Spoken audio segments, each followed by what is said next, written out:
계좌에 170만 원밖에 없는데 5천만 원을 찾겠다니 치매 걸린 거 아냐? 창구 직원 송다연이 일부러 크게 비웃습니다. 옆에 지점장 권상무는 냄새난다는 듯 손수건으로 코를 막으며 비아냥거립니다. 노인네, 허튼 소리 말고 복지센터 나가세요. 이 은행은 돈 있는 사람들이 오는 곳입니다. 순간 은행 안은 웃음소리와 조롱으로 가득 찼습니다. 노인 윤재호는 주먹을 움켜쥐며 속으로 되뇌었습니다. 이모멸감 반드시 갚아주겠다. 여러분, 안녕하세요. 오늘 제가 들려드릴 이야기는 정말 믿기 어려운 일이에요. 하지만 이 모든 게 실제로 일어난 일입니다. 저는 올해 70을 넘긴 윤재호라고 합니다. 그날 아침 저는 평소처럼 낡은 재킷을 입고 한강은행 본점으로 향했어요.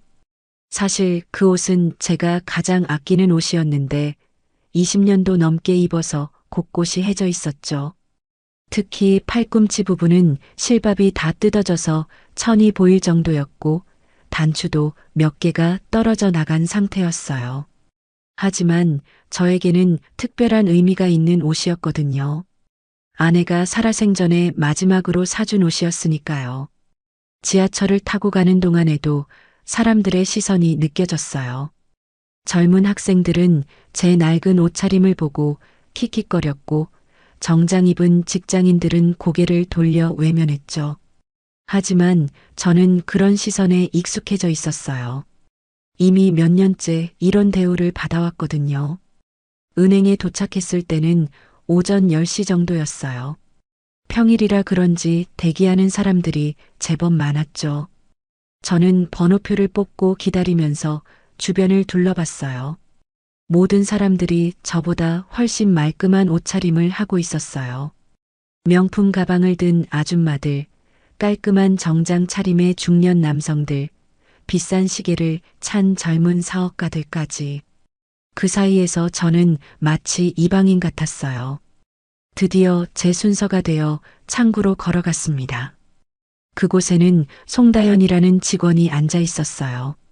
나이는 30 정도 되어 보이는 여성이었는데 첫인상부터 뭔가 차가운 느낌이 들었어요.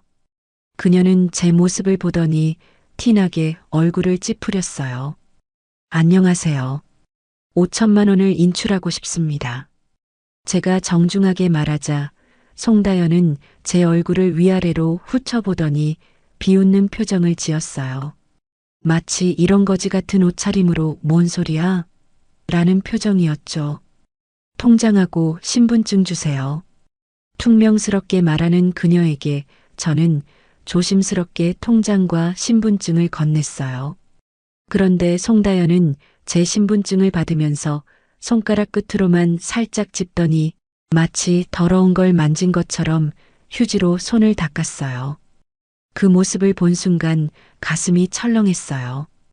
컴퓨터를 몇 번 클릭한 후 송다연은 갑자기 목소리를 높여 말했습니다. 이상하네요. 이 계좌에는 170만 원밖에 없는데요. 5천만 원을 찾겠다고요? 그 순간 은행 안의 모든 사람들이 저를 쳐다보기 시작했어요.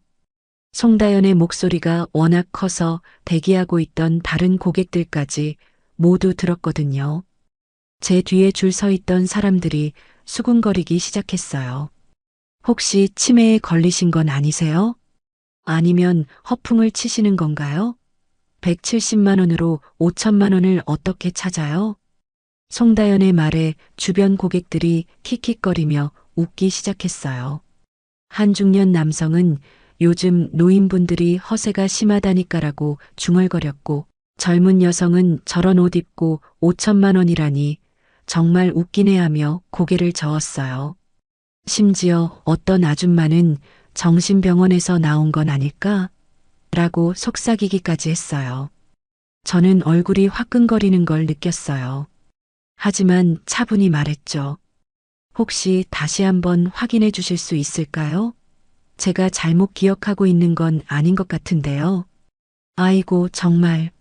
여기 보세요, 모든 분들. 송다연은 모니터를 돌려서 다른 고객들에게까지 보여주면서 말했어요. 잔액이 170만 원이라니까요. 이 할아버지가 5천만 원을 찾겠다고 하시네요. 그러자 은행 안이 웃음바다가 되었어요. 사람들은 저를 손가락질하며 비웃었죠. 어떤 사람은 핸드폰으로 사진을 찍으려고 하기까지 했어요. 그때 지점장인 권상무가 다가왔습니다. 50대 초반으로 보이는 그는 제 모습을 보더니 손수건을 꺼내 코를 막았어요. 마치 제가 냄새나는 거지인 것처럼요. 어르신, 여기는 한강은행입니다. 장난치러 오시는 곳이 아니에요. 혹시 복지센터를 찾고 계신 건 아닌가요? 거기 가시면 생활비 지원도 받으실 수 있을 거예요. 권상무의 말에 은행 안은 더욱 시끄러워졌어요. 사람들은 박수까지 치며 권상무를 응원했죠. 그래요, 지점장님. 저런 사람들 때문에 우리가 기다려야 하나요? 라는 소리도 들렸어요. 저는 그 순간 온몸이 뜨거워지는 걸 느꼈습니다. 분노가 치밀어 올랐지만 애써 참았어요. 이런 상황에서 화를 내면 더욱 비참해질 것 같았거든요. 제가 진짜로 5천만 원이 필요합니다. 다시 한 번만 확인해 주시겠어요? 제가 간절히 부탁하자 송다연은 더욱 큰 소리로 말했어요. 아니, 정말 170만 원밖에 없다니까요. 모든 분들이 다 들었잖아요. 부끄럽지도 않으세요? 이런 식으로 관심받고 싶으신 거예요? 그 순간 저는 주먹을 꽉 쥐었어요. 손톱이 손바닥에 파고들 정도로요. 마음속으로는 이 모멸감을 반드시 갚아주겠다고 다짐했죠. 하지만 겉으로는 아무 말도 하지 않았어요. 권상무는 경비원을 부르려다가 말고 저를 향해 손가락질을 하며 말했어요. 어르신, 이러시면 정말 안 됩니다.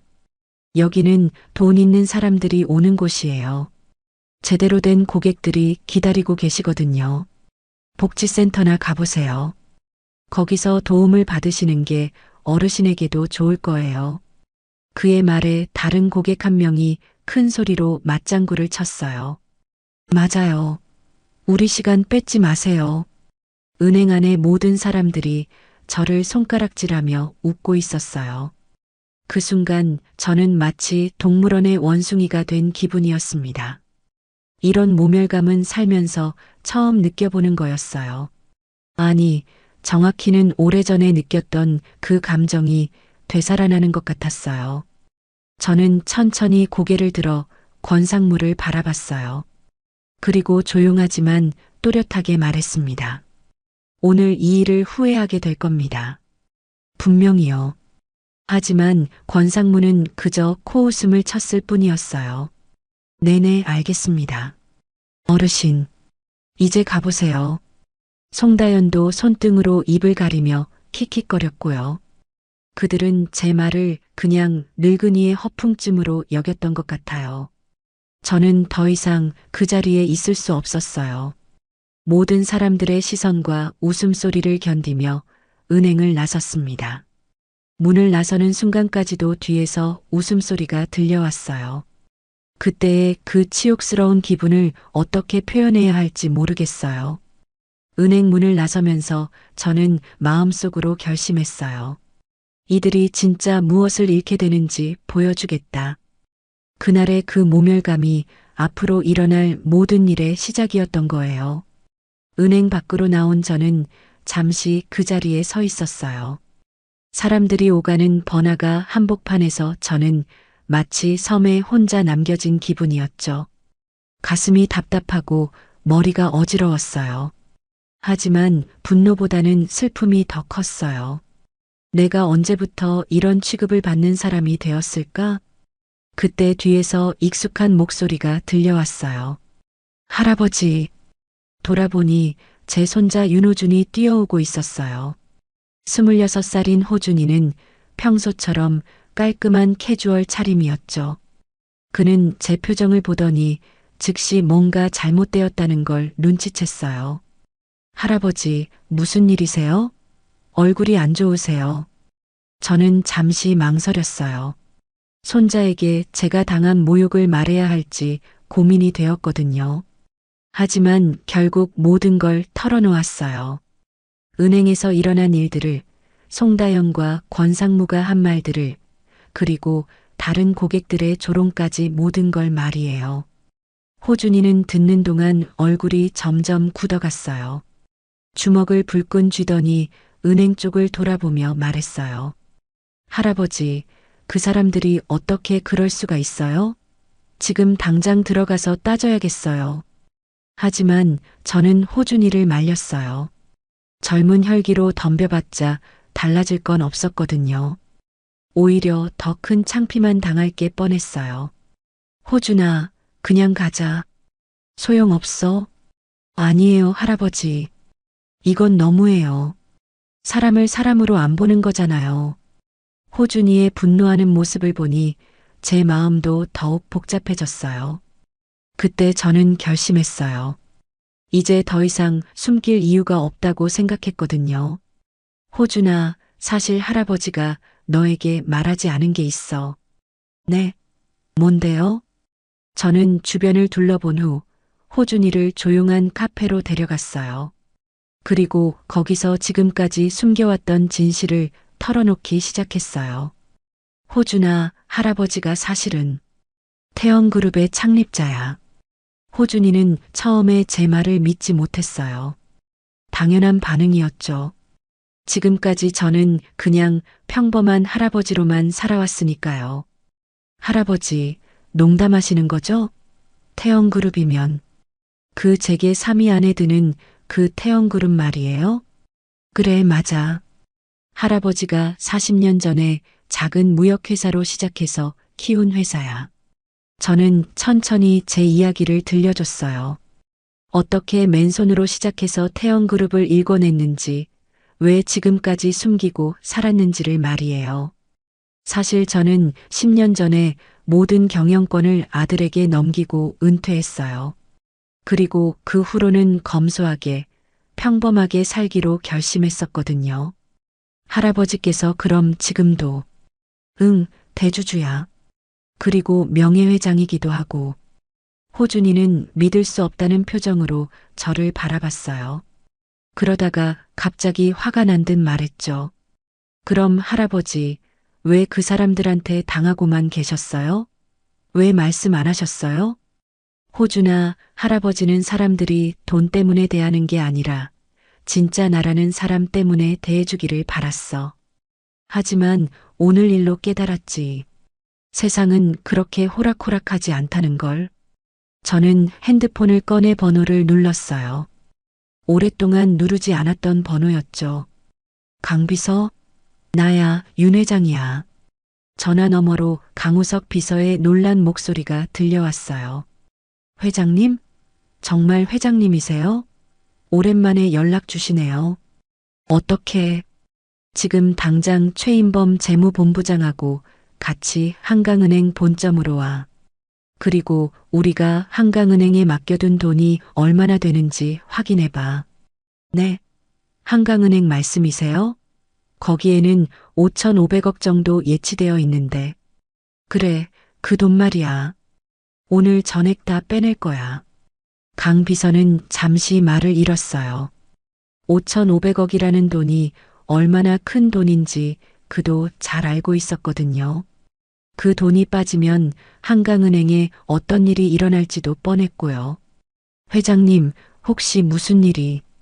자세한 건 와서 설명해 줄게. 그리고 한강은행 백동철 부행장한테도 연락해.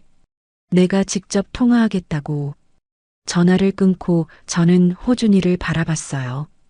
그의 눈에는 여전히 믿을 수 없다는 표정이 가득했어요. 할아버지, 정말 이러셔도 되는 거예요? 호준아, 할아버지가 지금까지 참고 살았던 건 세상에 대한 마지막 믿음 때문이었어. 사람들이 겉모습이 아니라 마음을 봐주기를 바랐거든.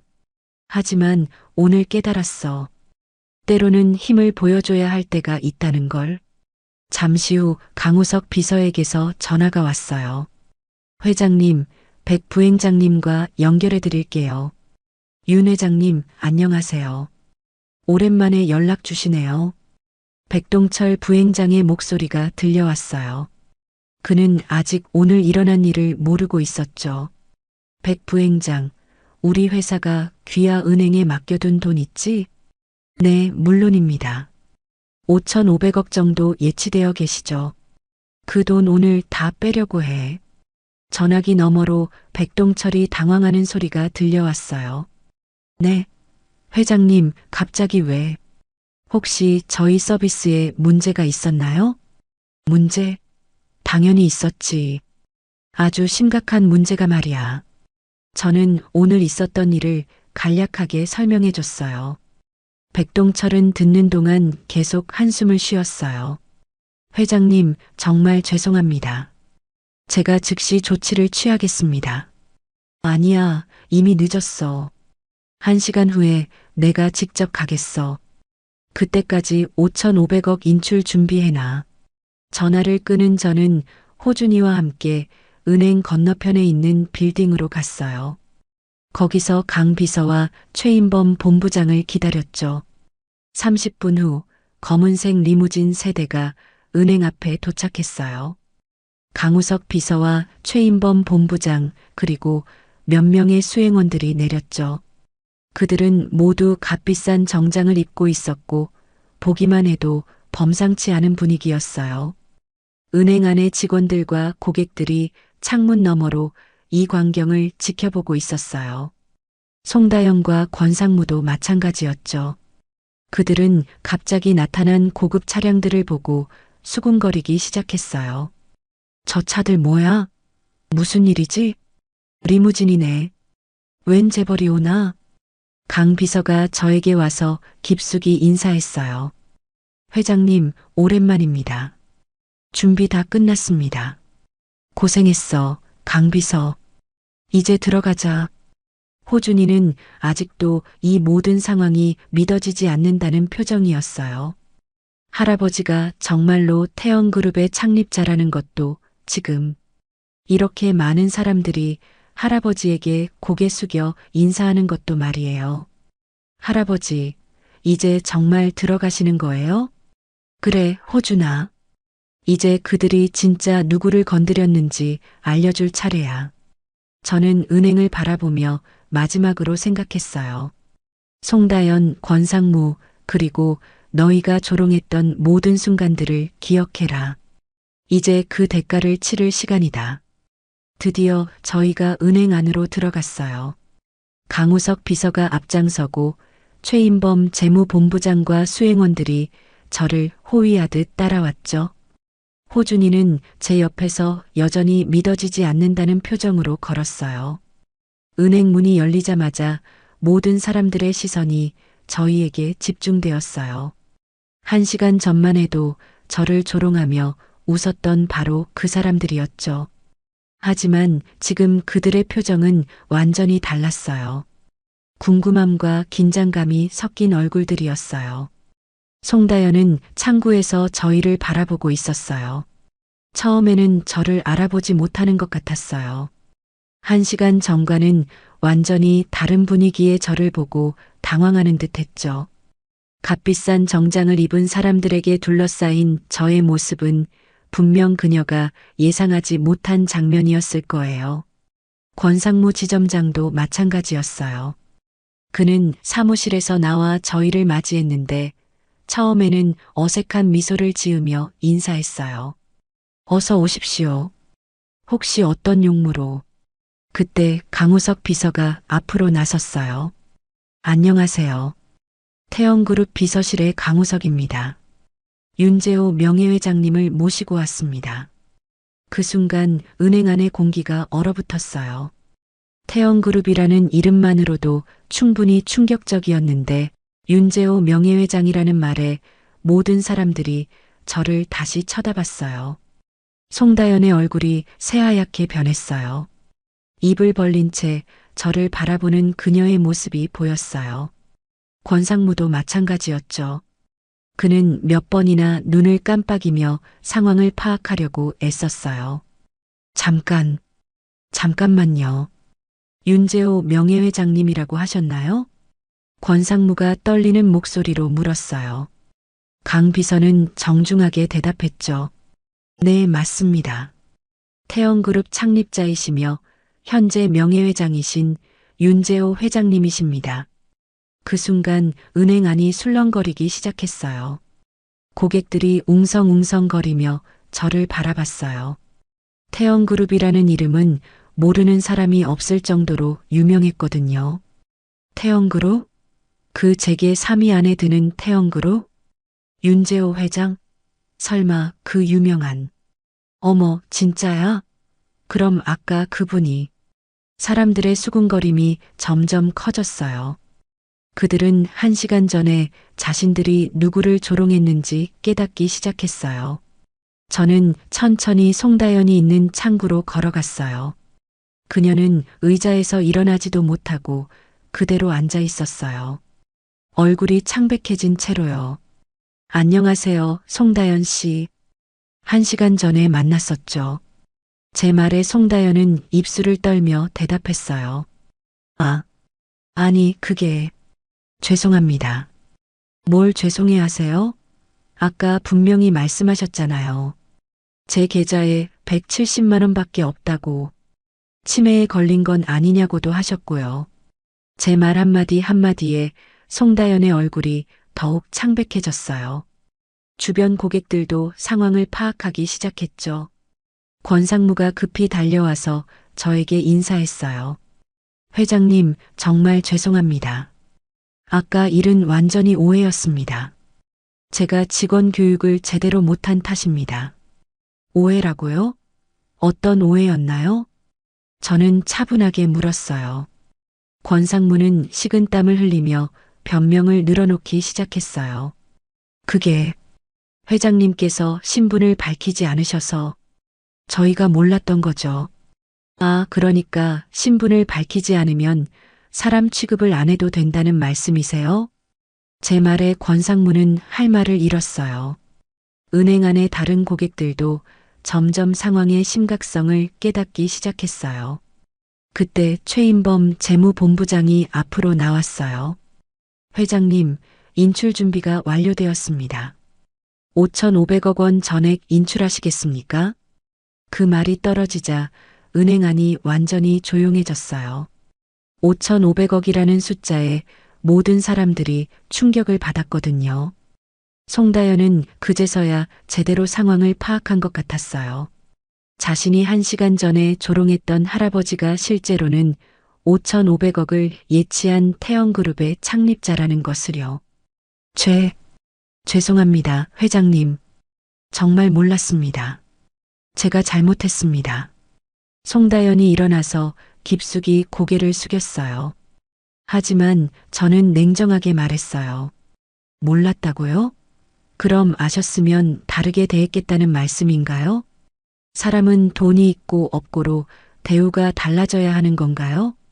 제 말에 송다연은 대답하지 못했어요. 사실 그녀의 마음속 생각이 바로 그런 거였거든요. 권상무도 다가와서 무릎을 꿇었어요. 회장님, 제발 용서해 주십시오. 저희가 정말 잘못했습니다. 다시는 이런 일이 없도록 하겠습니다. 하지만 저는 이미 마음을 정했어요. 권상무 지점장님, 그리고 송다연 씨. 여러분이 오늘 저에게 한 말들을 기억하시나요? 저는 1시간 전에 그들이 했던 말들을 하나하나 되짚어줬어요. 치매에 걸리신 건 아니세요? 복지센터나 가보세요. 여기는 돈 있는 사람들이 오는 곳입니다. 부끄럽지도 않으세요? 제가 그들의 말을 되풀이할 때마다 은행 안의 분위기는 더욱 차가워졌어요. 다른 고객들도 이제야 자신들이 얼마나 잘못했는지 깨닫고 있었어요. 여러분이 조롱한 건 단순히 가난한 할아버지가 아니었어요. 여러분이 무시한 건 바로 인간의 존엄성이었습니다. 제 목소리는 점점 단호해졌어요. 태영그룹이 지금까지 한강은행을 믿고 거래해온 것은 돈 때문이 아니었어요. 신뢰 때문이었죠. 하지만 오늘 그 신뢰는 완전히 깨졌습니다. 권상무와 송다연 그리고 은행의 다른 직원들은 모두 고개를 숙이고 있었어요. 1시간 전에 오만했던 모습은 온데간데 없었죠. 저는 최인범 본부장을 바라보며 말했어요. 최 본부장, 절차를 시작하세요. 5,500억 원 전액 인출입니다. 네, 회장님. 즉시 진행하겠습니다. 그 순간부터 은행은 아수라장이 되기 시작했어요. 다른 고객들이 불안해하기 시작했고 직원들은 당황해서 어쩔 줄 몰랐어요. 5,500억이라는 거금이 빠져나간다는 소식은 순식간에 은행 전체로 퍼졌어요. 호준이는 제 옆에서 이 모든 상황을 지켜보며 말했어요. 할아버지, 정말 대단하세요. 완전히 뒤바뀐 것 같아요. 저는 호준이를 보며 미소를 지었어요. 그리고 마지막으로 송다연과 권상무를 바라보며 말했어요. 여러분, 오늘 이 일을 잊지 마세요. 사람을 겉모습으로 판단하는 것이 얼마나 위험한 일인지 말이에요. 제가 정체를 밝힌 후에도 권상무와 송다연의 반응은 예상과 달랐어요. 저는 그들이 진심으로 반성하고 사과할 거라고 생각했는데 현실은 그렇지 않았어요. 권상무는 잠시 당황한 기색을 보이더니 곧 다시 뻔뻔한 표정을 지었어요. 마치 그래서 뭐 어쩌라고 라는 듯한 태도였죠. 회장님, 아니 윤 씨. 설령 태영그룹 명예회장이시라고 해도 그게 뭐 대단한 일인가요? 권상무의 말에 은행 안의 모든 사람들이 깜짝 놀랐어요. 강우석 비서와 최인범 본부장도 믿을 수 없다는 표정을 지었죠. 지금은 그냥 늙은 일 뿐이잖아요. 한국에 재벌 많습니다. 태영그룹만 있는 게 아니에요. 권상무의 이런 반응에 저는 오히려 더 놀랐어요. 보통 사람이라면 이미 무릎을 꿇고 용서를 빌었을 텐데 그는 여전히 오만한 태도를 보이고 있었거든요. 송다연도 마찬가지였어요. 처음에는 당황했지만 권상무의 말을 듣더니 다시 용기를 낸 것 같았어요. 맞아요. 그리고 회장님이시면 뭐 어때요? 지금 현재 이 계좌에는 170만 원밖에 없는 게 사실이잖아요. 송다연이 다시 컴퓨터 모니터를 가리키며 말했어요. 설마 정말로 5,500억이 있으시겠어요? 그냥 허풍 아닌가요? 요즘 사기꾼들이 많다던데. 그녀의 말에 일부 고객들이 다시 웅성거리기 시작했어요. 어떤 사람은 맞네. 계좌에 돈이 없는 건 확실하잖아 라고 중얼거렸고 다른 사람은 요즘 이런 사기 많다더라고 말했어요. 저는 이런 상황을 예상하지 못했어요. 설마 이 정도까지 뻔뻔할 줄은 몰랐거든요. 그때 권상무가 더욱 도발적으로 말했어요. 보세요, 여러분. 이분이 정말 태영그룹 회장이라면 왜 이런 남루한 옷을 입고 다니겠어요? 그리고 계좌에 170만 원밖에 없는 걸 어떻게 설명하시겠어요? 권상무는 제 옷차림을 위아래로 훑어보며 비웃었어요. 진짜 재벌이라면 명품 정장에 비싼 시계, 최소한 그런 것들은 하고 다니겠죠. 그런데 이 할아버지 좀 보세요. 옷은 해져 있고 시계도 안 차고 있잖아요. 그의 말에 일부 고객들이 고개를 끄덕였어요. 사실 겉보기에는 그럴듯한 지적이었거든요. 송다연도 거들어서 말했어요. 그래요. 그리고 정말 그렇게 큰 회사 회장이시라면 왜 혼자 오세요? 경호원이나 운전기사 없이 지하철 타고 오시고요. 저는 그들의 말을 들으며 혀를 찼어요. 이들은 정말 끝까지 자신들의 잘못을 인정하지 않으려고 하는군요. 그때 강우석 비서가 앞으로 나섰어요. 지점장님, 그리고 송다연 씨. 지금 뭘 하시는 거예요? 윤재호 회장님의 신분을 의심하는 건가요? 강 비서가 명함을 내밀며 말했어요. 제가 태영그룹 비서실장 강우석입니다. 이분은 분명히 윤재호 명예회장님이십니다. 하지만 권상무는 그 명함을 대충 보더니 코웃음을 쳤어요. 명함이야 누구나 만들 수 있죠. 요즘 사기꾼들 수법이 얼마나 교묘한데요. 송다연도 맞장구를 쳤어요. 맞아요. 그리고 정말 태영그룹이면 미리 연락하고 오지. 갑자기 이렇게 나타나겠어요? 그들의 이런 반응에 다른 고객들도 점점 의심스러워하기 시작했어요. 어떤 아주머니는 그러게 뭔가 이상하긴 하네라고 말했고, 중년 남성은 요즘 이런 신종 사기가 많다던데라고 중얼거렸어요. 저는 이 상황이 점점 우스워지기 시작했어요. 이들의 뻔뻔함이 오히려 신기할 정도였거든요. 권상무는 더 나아가서 이런 말까지 했어요. 어르신, 아니 윤 씨인가요? 사기는 범죄입니다. 지금이라도 그만두시고 돌아가세요. 제가 경찰 안 부를 테니까요. 사기라고요? 제가 되물었더니 권상무는 당당하게 대답했어요. 네, 사기죠. 가짜 명함 만들고 가짜 회사 사람들 데리고 와서 은행을 속이려는 거 아닌가요? 송다연도 덧붙였어요. 그래요. 그리고 무슨 5,500억요? 그런 돈이 정말 있으면 증명해 보세요. 어디 있는 돈인데요? 그들의 말에 최인범 재무본부장이 화를 내며 나섰어요. 이 무례한 사람들이 감히 회장님을 사기꾼이라고. 하지만 저는 최 본부장을 말렸어요. 괜찮아요, 최 본부장. 이 사람들이 어떤 사람들인지 확실히 알겠네요. 저는 권상무와 송다연을 차례로 바라보며 말했어요. 정말 끝까지 이러실 건가요? 지금이라도 사과하시면. 그런데 권상무가 제 말을 끊으며 말했어요. 사과는 무슨 사과요? 우리가 뭘 잘못했다고요? 계좌에 돈 없는 사람이 5천만 원 달라고 해서 안 된다고 한 게 잘못인가요? 송다연도 거들었어요. 맞아요. 우리는 정당한 업무를 한 거예요. 오히려 이분들이 은행 업무를 방해하고 있는 거 아닌가요? 그들의 이런 태도에 호준이가 참지 못하고 나섰어요. 이 사람들 정말 끝까지 이럴 거예요? 할아버지가 누구신지 확실히 알려드릴까요? 하지만 권상무는 오히려 호준이를 향해 손가락질하며 말했어요. 젊은 사람이 사기에 휘말렸네요. 어르신, 이 젊은 친구라도 생각해서 그만두세요. 송다연은 아예 노골적으로 비웃으며 말했어요. 정말 웃겨요. 태영그룹 회장이 지하철 타고 다니고 낡은 옷 입고 다닌다고요? 드라마도 이렇게 안 만들어요.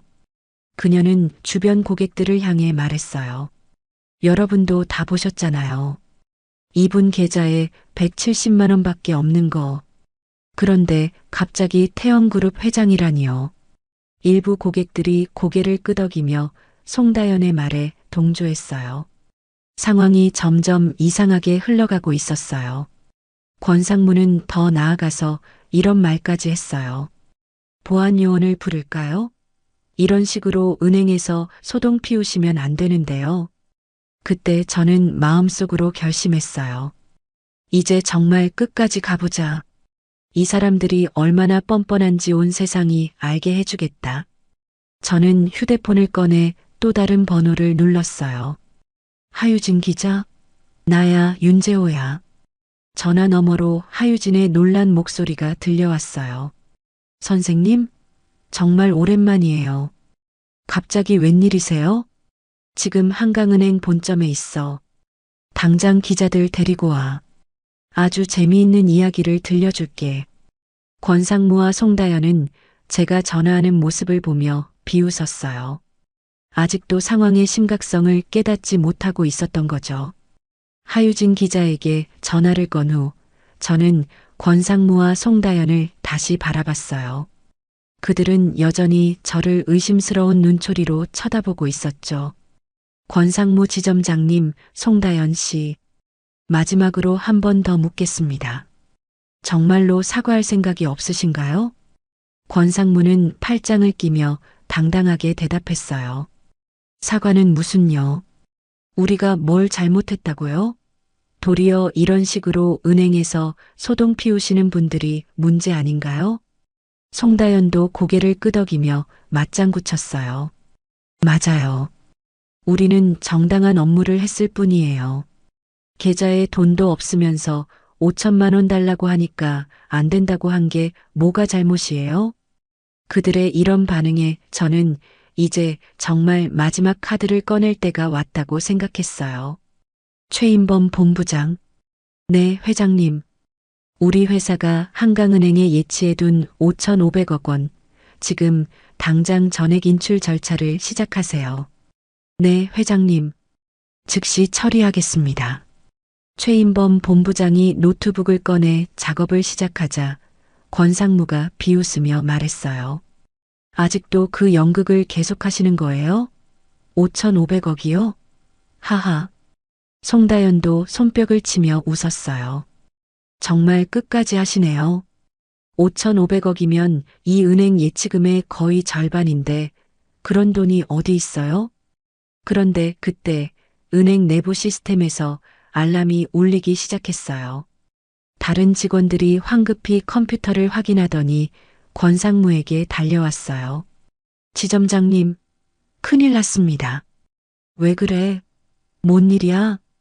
태영그룹 명의로 예치된 5,500억 원에 대한 인출 요청이 들어왔습니다. 그 말을 들은 순간 권상무의 얼굴이 창백해졌어요. 송다연도 마찬가지였죠. 뭐라고? 5,500억이 정말 있다고? 다른 직원이 떨리는 목소리로 말했어요. 네, 확인해 보니 정말로 태영그룹 명의로 5,500억 원이 예치되어 있습니다. 그리고 지금 전액 인출 절차가 진행되고 있어요. 그 순간 은행 안이 술렁거리기 시작했어요. 고객들이 웅성거리며 서로 이야기를 나누기 시작했죠. 5,500억이 정말 있다고? 그럼 저분이 진짜 태영그룹 회장이라는 거야? 아까 우리가 그분을 비웃었는데. 권상무는 황급히 컴퓨터 앞으로 달려가서 직접 확인했어요. 화면에는 분명히 태영그룹 명의의 5,500억 원이 표시되어 있었고 인출 절차가 진행되고 있었어요. 이럴 수가. 송다연도 창구 컴퓨터로 달려가서 확인했어요. 그리고는 그 자리에 주저앉았죠. 진짜야. 정말로 5,500억이 있어. 그때 저는 권상무를 향해 말했어요. 권상무 지점장님, 이제 믿으시겠어요? 제가 정말로 태영그룹 명예회장이라는 것을. 권상무는 식은땀을 흘리며 저에게 다가왔어요. 회장님 죄송합니다. 정말 몰랐습니다. 하지만 저는 냉정하게 말했어요. 몰랐다고요? 아까는 분명히 알고 있으면서도 사기꾼이라고 하셨잖아요. 송다연도 울먹이며 저에게 무릎을 꿇었어요. 회장님, 제발 용서해 주세요. 제가 정말 잘못했어요. 용서요? 아까는 분명히 끝까지 연극한다고 비웃으셨잖아요. 그 순간 최인범 본부장이 말했어요. 회장님, 인출 절차가 완료되었습니다. 5,500억 원 전액이 다른 은행으로 이체되었습니다. 그 말이 떨어지자 은행 안이 완전히 아수라장이 되었어요. 직원들은 당황해서 어쩔 줄 몰랐고 고객들은 불안해하기 시작했어요. 5,500억이 빠졌다고? 그럼 우리 돈은 괜찮은 거야? 혹시 은행이 망하는 거 아니야? 그때 한 고객이 급히 창구로 달려왔어요. 제 돈 좀 찾겠어요. 전액 다 찾을 거예요. 그러자 다른 고객들도 줄지어 창구로 몰려들기 시작했어요. 이른바 뱅크런이 시작된 거죠. 저도 돈 찾을게요. 빨리 해주세요. 혹시 망하기 전에 찾아야죠. 은행 안은 완전히 혼란에 빠졌어요. 직원들은 몰려드는 고객들을 감당하지 못했죠. 권상무가 저에게 매달렸어요. 회장님, 제발 돈을 다시 예치해 주세요. 이러면 은행이 망합니다. 송다연도 울면서 애원했어요. 회장님, 저 때문에 이런 일이 생긴 거죠? 제가 잘못했어요. 제발 용서해 주세요. 하지만 저는 단호하게 말했어요. 여러분이 저에게 한 말들을 기억하세요. 치매 걸린 거 아니냐, 복지센터나 가라. 돈 있는 사람들이 오는 곳이다. 저는 목소리를 높여 은행 안의 모든 사람들이 들을 수 있게 말했어요. 여러분이 무시한 건 단순히 가난한 할아버지가 아니었어요. 여러분이 짓밟은 건 바로 인간의 존엄성이었습니다. 은행 안의 모든 사람들이 저를 바라봤어요. 1시간 전에 저를 비웃었던 사람들은 이제 고개를 숙이고 있었어요. 태영그룹이 지금까지 한강은행과 거래해온 것은 단순히 이익 때문이 아니었어요. 서로에 대한 신뢰와 존중 때문이었죠. 하지만 오늘 그 모든 게 무너졌습니다. 권상무가 바닥에 엎드려 빌었어요. 회장님, 제발 한 번만 용서해 주세요. 다시는 이런 일이 없을 거예요. 하지만 저는 이미 마음을 정했어요. 너무 늦었습니다.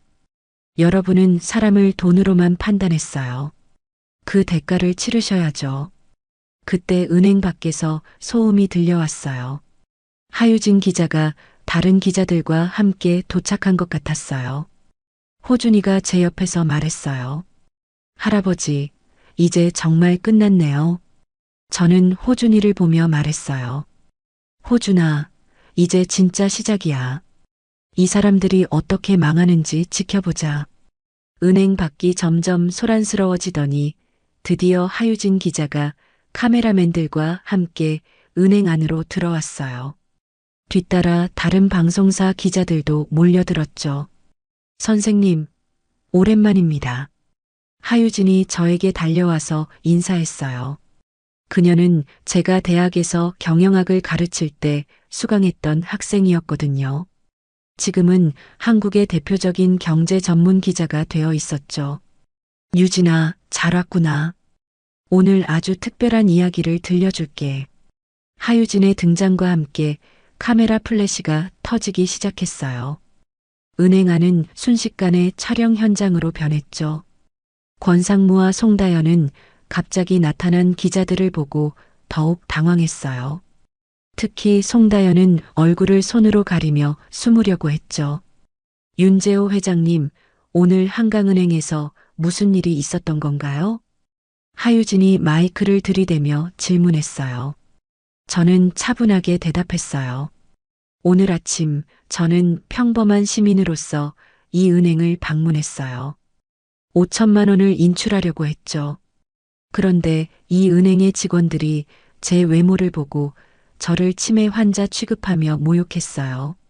복지센터나 가라고, 여기는 돈 있는 사람들이 오는 곳이라고 했죠.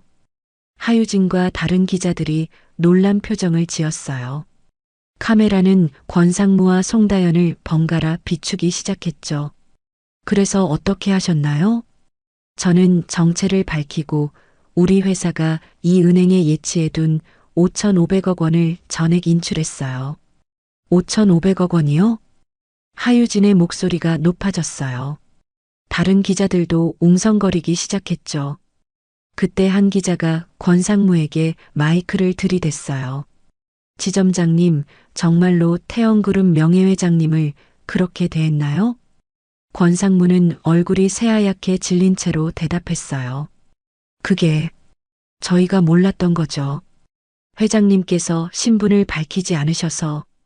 신분을 밝히지 않으면 그렇게 대해도 되는 건가요? 기자의 날카로운 질문에 권상무는 말을 잇지 못했어요. 다른 기자가 송다연에게 질문했어요.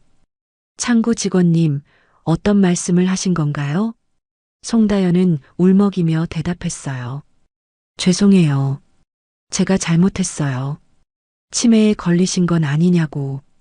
그런 말을 했어요. 그 순간 은행 안에 있던 고객들이 저마다 증언하기 시작했어요.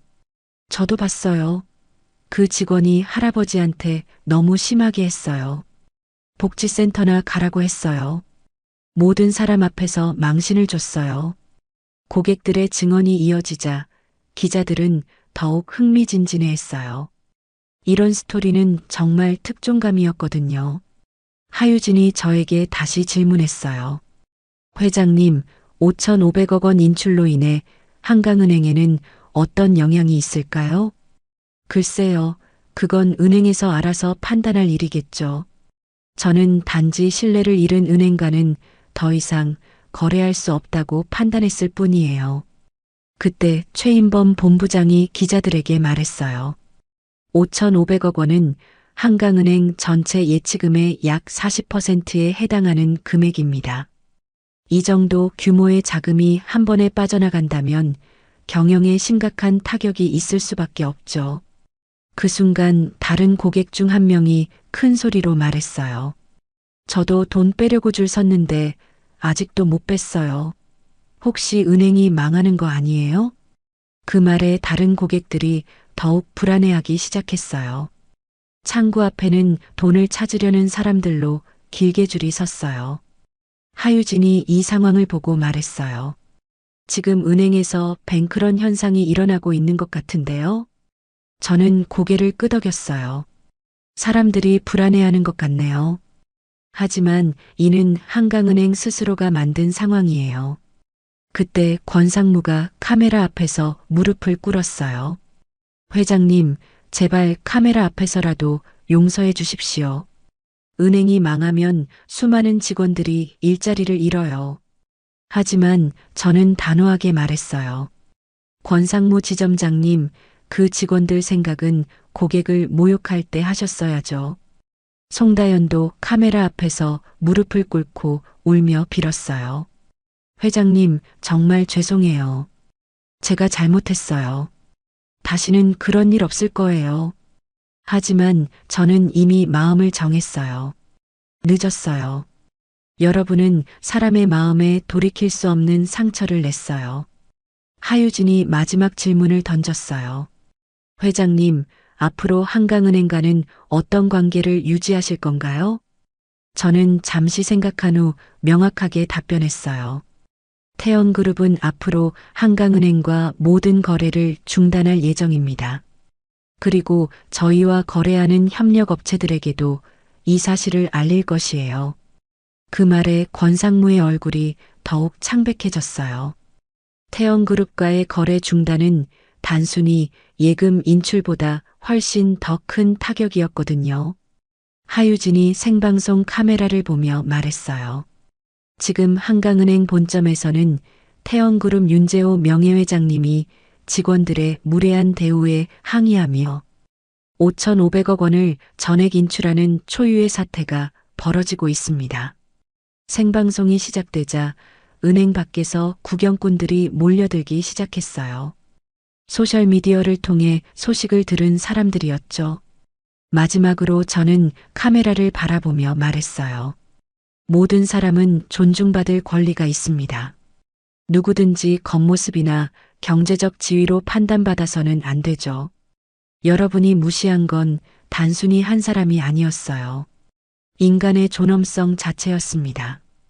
그날 밤 모든 뉴스에서 이 사건이 톱뉴스로 다뤄졌어요. 그리고 한강은행의 진짜 악몽이 시작되었죠. 그날 밤부터 한강은행의 진짜 악몽이 시작되었어요. 뉴스가 나간 후 불과 몇 시간 만에 온라인에서는 완전히 난리가 났거든요.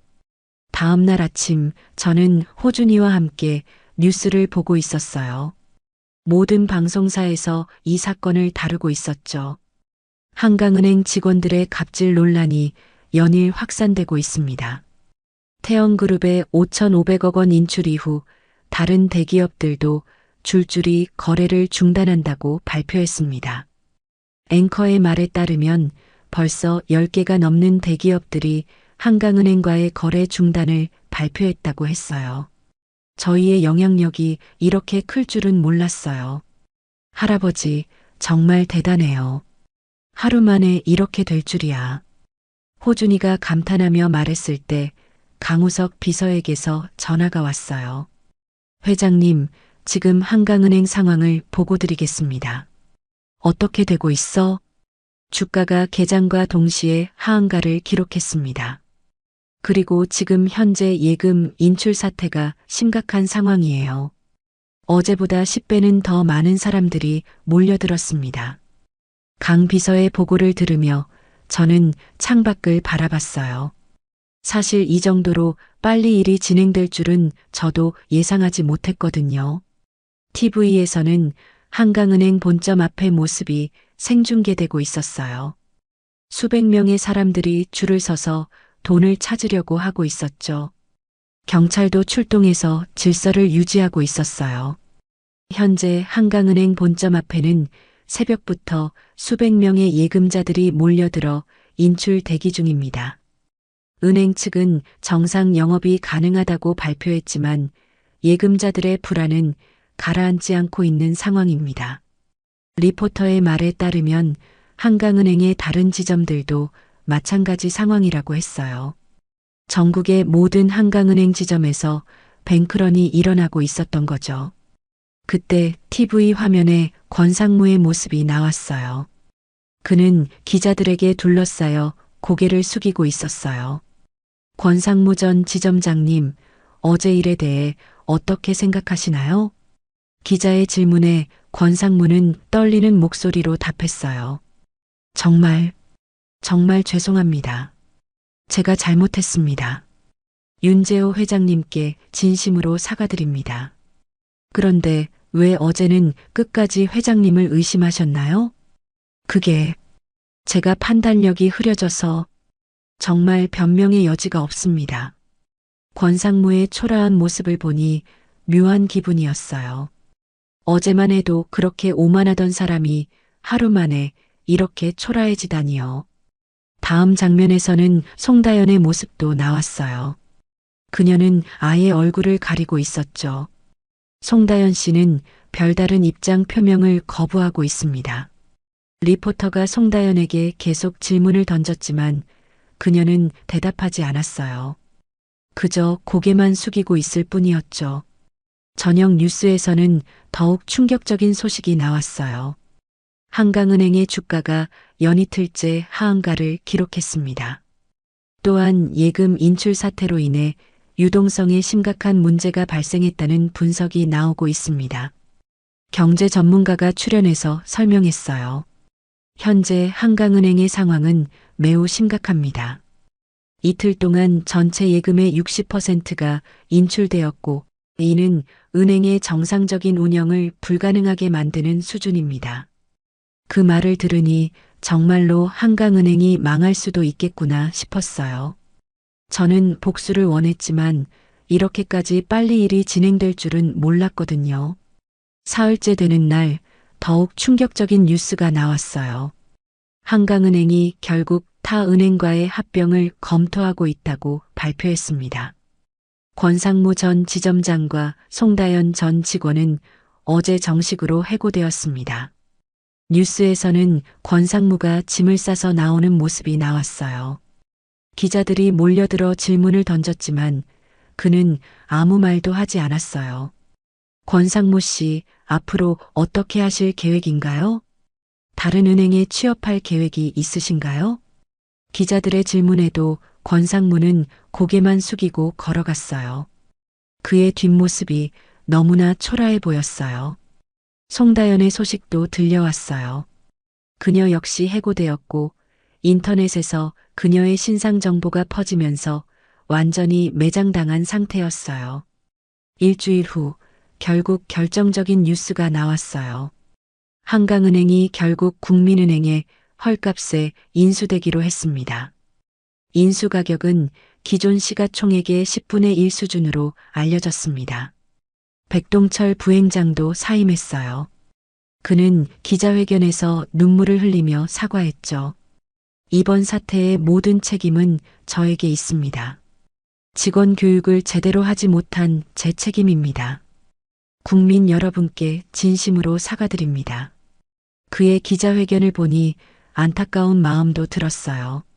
하지만 이미 돌이킬 수 없는 일이었죠. 한 달 후 저는 강우석 비서로부터 최종 보고를 받았어요. 회장님, 한강은행 인수가 완료되었습니다. 기존 임직원의 30%가 정리해고되었고 나머지도 대부분 다른 지점으로 발령받았습니다. 권상무와 송다연은 어떻게 됐어? 권상무는 아직 취업하지 못한 상태이고 송다연은 작은 서점에서 일하고 있다고 합니다. 그 말을 들으니 복잡한 기분이었어요. 저는 복수를 원했지만 이렇게 많은 사람들이 피해를 입을 줄은 몰랐거든요. 호준이가 제 옆에서 말했어요. 할아버지, 이제 정말 끝난 거네요. 그래, 호준아. 이제 정말 끝났어. 하지만 우리도 배울 점이 있었던 것 같아. 뭔가요? 복수는 완성되었지만 그 과정에서 무고한 사람들도 피해를 입었다는 거야. 앞으로는 더 신중해야겠어. 그날 밤 저는 오랫동안 창밖을 바라보며 생각했어요. 한강은행은 완전히 몰락했고 권상무와 송다연도 대가를 치렀어요. 하지만 과연 이것이 정말 올바른 복수였을까요? 한강은행 사태가 일어난 지 석 달이 지난 어느 날 저는 호준이와 함께 동네를 산책하고 있었어요. 그때 작은 헌책방 앞을 지나게 되었어요. 지혜의 숲이라는 이름의 아담한 서점이었죠. 호준아, 잠깐 들어가 보자. 서점 안은 정말 아늑했어요. 저는 경영학 코너로 가서 책들을 둘러보고 있었는데 뒤에서 익숙한 목소리가 들려왔어요. 어서 오세요. 찾으시는 책이 있으시면 말씀해 주세요. 저는 천천히 돌아봤어요. 그곳에는 송다연이 서 있었어요. 하지만 석 달 전에 그녀와는 완전히 달라진 모습이었죠. 소박한 옷을 입고 있었고 표정도 겸손하고 따뜻한 느낌이었어요. 송다연은 저를 알아보는데 몇 초가 걸렸어요. 그리고 알아본 순간 얼굴이 창백해졌죠. 회장님? 안녕하세요, 송다연 씨. 여기서 일하고 계시는군요. 네. 죄송합니다. 제가 정말 잘못했어요. 저는 서점 안의 작은 카페 공간으로 그녀를 안내했어요. 여기서 일한 지 얼마나 되셨나요? 2달 정도 됐어요. 서점 사장님이 저를 받아주셔서 정말 감사하게 생각하고 있어요. 힘들지 않으세요? 예전에 비하면 급여도 많이 줄었을 텐데. 네, 물론 경제적으로는 힘들어요. 하지만 마음은 오히려 편해졌어요. 마음이 편하다고요? 네. 예전에는 항상 고객들을 돈으로 판단했어요. 돈 많아 보이는 사람에게는 극진히 대하고 그렇지 않은 사람에게는 회장님께 했던 것처럼 대했죠. 송다연이 눈물을 글썽이며 말했어요. 하지만 지금은 다 똑같은 사람이라는 걸 알겠어요. 여기 오시는 손님들 중에는 돈 많은 분도 계시고 어려운 분들도 계세요.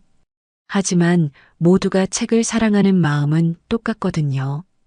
그때 일을 후회하세요? 매일 후회해요.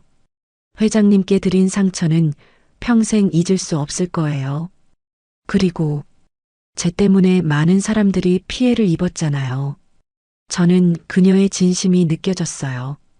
예전에 송다연이라면 절대 이런 말을 하지 못했을 거예요.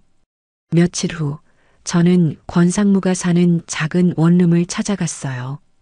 예전에 살던 고급 아파트와는 비교가 안 되는 초라한 곳이었죠. 회장님? 어떻게 여기를? 권상무 씨, 잠깐 이야기할 수 있을까요? 요즘 어떻게 지내세요? 그게 쉽지 않네요. 어디에 지원해도 떨어져서 후회하세요? 매일 후회합니다. 그날 제가 정말 미쳤었던 것 같아요. 어떻게 그런 말을 할 수 있었는지. 권상무가 고개를 숙이며 말했어요. 회장님뿐만 아니라 다른 많은 사람들에게도 그렇게 대했어요. 돈 없어 보이는 사람들을 무시하고 차별했죠. 그게 당연한 줄 알았어요. 지금은 어떻게 생각하세요? 잘못됐죠. 완전히 잘못된 생각이었어요. 사람을 돈으로 판단하는 것만큼 어리석은 일은 없다는 걸 이제야 깨달았어요. 저는 권상무에게도 기회를 주기로 했어요.